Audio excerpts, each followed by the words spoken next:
La Lune. Pendant des décennies, nous avons rêvé d'y envoyer les hommes dans l'espoir de découvrir ses plus mystérieux secrets. Plus de 40 ans après les premiers pas de l'homme sur la Lune, des preuves révèlent que nous ne savons toujours pas réellement ce que la NASA a pu trouver là-bas, ni qui les astronautes ont pu rencontrer. Il se passe des choses très étranges sur la Lune et ça n'a rien à voir avec les humains. Des photos truquées, des astronautes voyant des ovnis et des témoignages attestant d'un complot qui remet en cause 50 ans d'histoire. Qu'ont vraiment découvert les astronautes sur la Lune? Et qu'ont-ils ramené avec eux?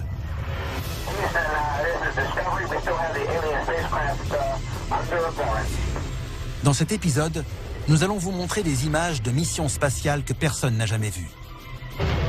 Nous vous dévoilons cette vérité cachée par la NASA. Y a-t-il des extraterrestres sur la Lune? La machine est en marche. Des dossiers restés confidentiels pendant des décennies et décrivant des manifestations extraterrestres ont été rendus publics. Nous allons révéler le contenu de ces documents et découvrir ce que le gouvernement américain voulait cacher. C'est à suivre dans Alien Files, l'émission qui perce les plus grands secrets de la planète Terre. Lancé en 1968, le programme Apollo de la NASA envoie 9 missions habitées vers la Lune. Les astronautes à bord sont les seuls humains à avoir mis les pieds sur un sol extraterrestre. Aujourd'hui, je vois la Lune de deux façons différentes. Je peux regarder celle perchée dans le ciel, comme n'importe qui n'ayant jamais posé le pied dessus. Mais il m'arrive de penser à cette autre Lune, faite de mes souvenirs quand j'étais là-haut. Les théoriciens de la vie extraterrestre croient depuis longtemps que la NASA connaît l'existence des ovnis et même qu'elle serait entrée en contact avec eux. Mais l'histoire de la conquête de l'espace ne commence pas par un décollage, mais par un crash. 8 juillet 1947, Roswell, Nouveau-Mexique. Des témoignages attestant d'un accident de soucoupe volante sèment le trouble aux États-Unis.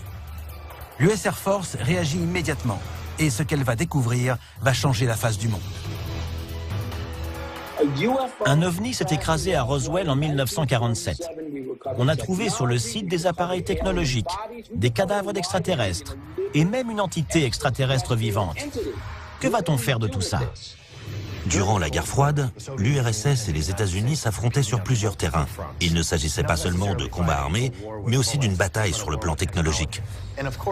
Tout matériel technologique extraterrestre était un atout d'une extrême importance pour l'armée américaine. Les 10 années suivantes, la recherche fait un pas de géant. Et on voit apparaître la bombe à hydrogène, l'énergie solaire, les puces électroniques, le laser et le plus grand triomphe des États-Unis, un module de propulsion spatiale. Now it is time to take longer strides. I believe that this nation should commit itself to achieving the goal before this decade is out of landing a man on the moon and returning him safely to the earth. Quand Kennedy a annoncé que les États-Unis avaient pour but d'envoyer un homme sur la Lune, tout le monde a pensé que c'était pour battre les Russes. Mais les enjeux étaient bien plus grands que ça. Les découvertes scientifiques qui pouvaient découler de ce voyage sur la Lune dépassaient de loin tous les enjeux politiques. En 1964, le Ranger 7 est la première sonde spatiale à être envoyée par la NASA et à avoir rapporté des images de la surface de la Lune. Ranger 7 envoie 4308 photos d'un monde extraterrestre que nous n'avions jamais vu de si près, la Lune. Ce que l'on sait moins, c'est que certaines de ces photographies n'ont pas été rendues publiques. La sonde a réussi à transmettre des images et plusieurs d'entre elles montraient des structures artificielles. Les Américains savaient donc que des bases extraterrestres étaient installées sur la Lune. Tandis que les humains sont sur le point de poser un pied sur la Lune, des événements étranges et inhabituels se produisent. Juin 1965. Des conversations entre la NASA et l'astronaute James McDivitt, alors à bord du programme Gemini, font état de la présence d'un ovni dans l'espace. Si on en croit la retranscription, l'astronaute McDivitt dit « J'ai vu autre chose là-haut. Mais alors que j'essayais de m'en approcher pour le prendre en photo, J'ai été ébloui par le soleil et je l'ai perdu de vue. On aurait dit qu'il avait de grands bras, mais je ne l'ai pas vu longtemps. Après que plusieurs astronautes du programme Gemini aient vu des choses étranges dans l'espace, on a créé des noms de code comme Feu, Épouvantail ou Père Noël pour signaler un objet volant près du vaisseau spatial. Le 24 décembre 1968, la navette Apollo 8 entre en orbite pour la première fois autour de la Lune.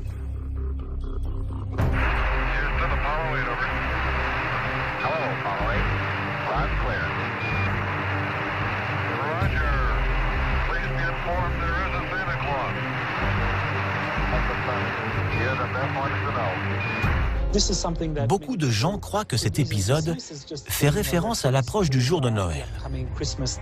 Mais certains ont affirmé que le mot Père Noël était un des noms de code utilisés par les astronautes pour prévenir Cap Canaveral de la présence d'un ovni. Si les théoriciens de la vie extraterrestre disent vrai, la prédominance américaine durant la guerre froide ne dépendait que d'une seule chose: faire marcher un homme sur la Lune pour établir un contact avec les extraterrestres avant les soviétiques. S'il y avait des traces de technologie extraterrestre sur la Lune, il fallait absolument y aller en premier, et le plus vite possible, afin qu'on puisse se les approprier et les utiliser à des fins militaires. Si ces théories se révèlent exactes, le destin des États-Unis et peut-être même de l'humanité était entre les mains de Neil Armstrong, Buzz Aldrin et Michael Collins, l'équipage d'Apollo 11.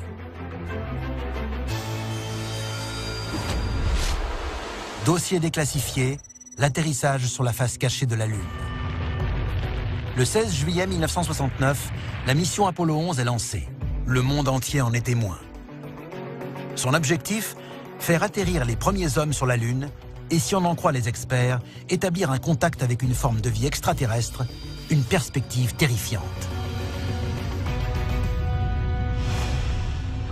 La surface lunaire est hostile et assez menaçante. C'est un endroit angoissant et effrayant. Que se cache-t-il dans les conversations entre les astronautes d'Apollo 11 et le Capcom, le centre de contrôle des missions basé à Houston, dans le Texas? Tranquility Base here. The Eagle has landed. Roger, Tranquility, we copy you on the ground. Selon les experts de la théorie extraterrestre, tout se joue lors d'une interruption de transmission de 2 minutes avec Buzz Aldrin et Neil Armstrong. Il manquerait une partie de la transmission. Que peuvent renfermer ces 2 minutes? Il y a eu des communications radio officieuses qui ont circulé, disant que Armstrong et Buzz Aldrin ont vu des ovnis sur la Lune.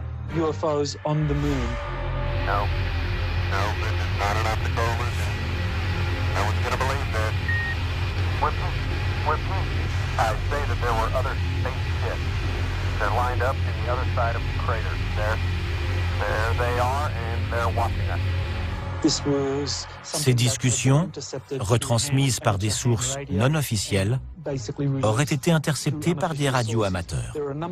De nombreux membres de la NASA affirment que c'est l'enregistrement original de Neil Armstrong.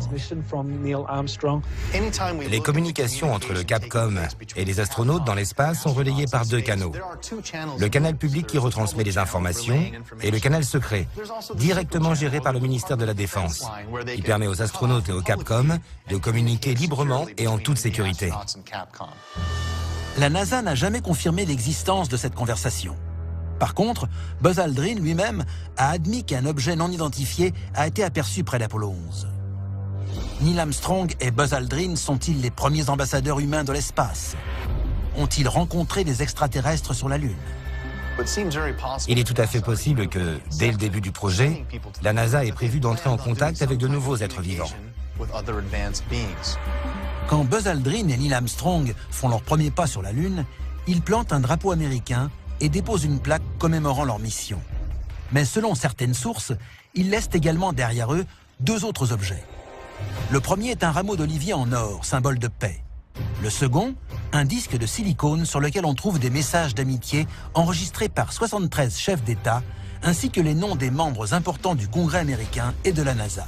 Mais si la NASA n'a jamais prévu d'entrer en contact avec les extraterrestres, pourquoi a-t-elle préparé ses messages de paix avant d'envoyer ses hommes sur la Lune? Pour la majorité de la population, cela veut dire deux choses. Nous sommes au courant d'une présence extraterrestre et nous offrons des cadeaux en gage de paix. Cela a-t-il permis à Apollo 11 d'entamer une relation qui serait toujours d'actualité avec des extraterrestres? Que s'est-il passé sur la Lune pour que l'homme ne cherche pas à y retourner? À mon avis, il y a des bases extraterrestres sur la Lune. Et leurs occupants ont compris que les enjeux politiques du programme Apollo étaient énormes. Mais certaines personnes de la NASA ont dit que les extraterrestres avaient interdit aux humains de revenir sur la Lune parce que cette terre leur appartenait déjà. La NASA a fait atterrir un homme sur la Lune en 1969. Cet événement marque peut-être le premier contact avec une vie extraterrestre. Mais des preuves de ce que la NASA aurait trouvé sur la Lune se cacheraient-elles derrière la plus grosse dissimulation de l'histoire de l'exploration spatiale? Dossier déclassifié, le secret de la NASA. Mission spatiale STS-73, 21 octobre 1995.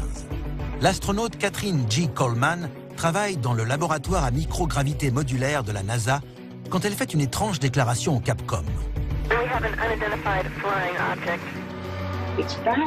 Il est très étonnant que Kathryn Coleman n'ait pas paniqué à ce moment-là. Comment cela se fait-il? La réponse est simple. Nous réussissons à aller dans l'espace, les navettes spatiales font partie du décor, et l'apparition de vaisseaux extraterrestres ne nous étonne même plus. Lorsqu'un membre du Congrès américain s'intéresse à cet enregistrement, la NASA lui répond que ce commentaire n'était qu'une remarque anodine. D'autre part, une vue de l'extérieur est impossible depuis ce laboratoire puisqu'il ne possède pas de fenêtre. Mais ce schéma obtenu sur le site de la NASA nous fait découvrir autre chose.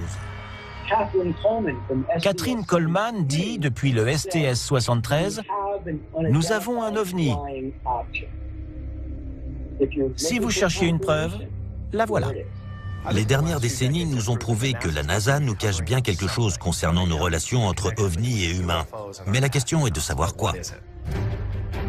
Cette image semble être une simple photo du cratère Tycho, prise le 10 juin 2011. Mais regardez-la de plus près. En corrigeant l'exposition des clichés de la NASA, un camouflage grossier saute aux yeux. Ce qui est très intéressant avec cette photo, c'est que tout semble normal. Jusqu'à ce qu'on remarque un détail qui est sans aucun doute la preuve que le cliché original a été retouché. Ils ont effacé quelque chose qu'ils ne voulaient pas qu'on voie. Derrière cette photo se cache peut-être ce que les théoriciens de la vie extraterrestre attendent depuis toujours. La preuve d'une présence extraterrestre sur la Lune. L'objet qui a été effacé sur le cliché du cratère Tycho fait la taille d'un terrain de football. Cela peut être n'importe quoi. Une base qui serait occupée par les extraterrestres ou une entité que la NASA ne veut pas révéler au public. Si l'on étudie les rapports de ceux qui ont posé le pied sur la Lune, on peut lire que les astronautes y ont vu des bases extraterrestres. Il est possible que certaines photos prises sur la Lune n'aient pas été montrées au grand public. Apollo 16, 21 avril 1972. Cette image montre l'astronaute John Young saluant le drapeau américain à côté du véhicule d'exploration lunaire. Mais lorsqu'on corrige l'exposition de la photo, on découvre quelque chose d'étrange. Il existe une photo célèbre de l'astronaute John Young où on le voit saluer le drapeau. Au-dessus de son épaule, on voit au loin une lumière. Est-ce un ovni? Un orbe? Ou la preuve d'une vie extraterrestre? À la droite de John Young, sur la photo, on voit des marques de lames de rasoir. Ces marques sont la preuve que quelqu'un a essayé d'effacer quelque chose sur ce cliché. Et dans ce cas précis, c'est forcément un membre de la NASA qui a essayé de falsifier la photo avec une lame de rasoir. afin d'effacer toute preuve de présence extraterrestre sur la Lune. Le docteur Farouk Elbaz était chargé du programme d'entraînement des astronautes pour la mission Apollo pendant 6 ans. Il a été témoin de ces visions étranges. Ce qui m'a le plus troublé, et personne n'a jamais découvert le fin mot de l'histoire, c'était la présence de flashs à la surface de la Lune, décrit par Ken Mattingly au cours de la mission Apollo 16. Un des objectifs de cette mission était de prendre le maximum de photos de la face cachée de la Lune. Quand Ken Mattingly a commencé son travail, il nous a dit avoir vu un flash. Si Elbaz veut dire que les astronautes d'Apollo ont vu davantage que ce que nous croyons, qu'ils ont vu des ovnis et des flashs de lumière, nous devons le croire, parce qu'il n'y a pas mieux placé que lui pour en parler. Mais les secrets les mieux gardés quant à l'existence d'une vie extraterrestre ne sont peut-être pas détenus par la NASA. Récemment, un homme a réussi à pirater le réseau informatique de la NASA. Ce qu'il a découvert est totalement bouleversant. Il s'appelle Gary McKinnon.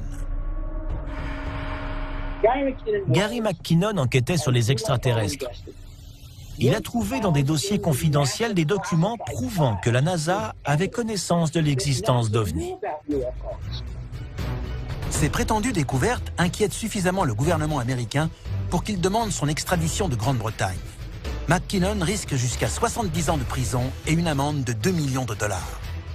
Si McKinnon peut prouver ce qu'il a dit, ça fera beaucoup de bruit auprès de ceux qui croient à la vie extraterrestre. On aura enfin la preuve que la NASA tente de dissimuler des preuves. Le pirate informatique Gary McKinnon affirme qu'il a vu des preuves établissant la plus grande affaire de dissimulation de l'histoire de la NASA. Il s'agit d'une liste d'officiers militaires révélant une histoire incroyable. Quand McKinnon a dit ce qu'il avait découvert, il a parlé d'un document trouvé dans les ordinateurs de la NASA appelé « officier non terrestre ».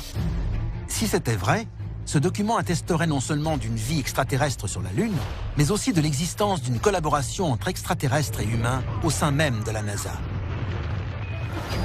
Non seulement la NASA a connaissance de la présence d'extraterrestres, mais elle travaille avec eux de manière régulière. Si la NASA a caché l'existence d'extraterrestres sur la surface lunaire, seuls ceux qui ont vu ces dossiers confidentiels connaissent la vérité. Mais la prochaine fois que vous regarderez la Lune, demandez-vous si quelqu'un ou quelque chose pourrait vous observer de là-haut.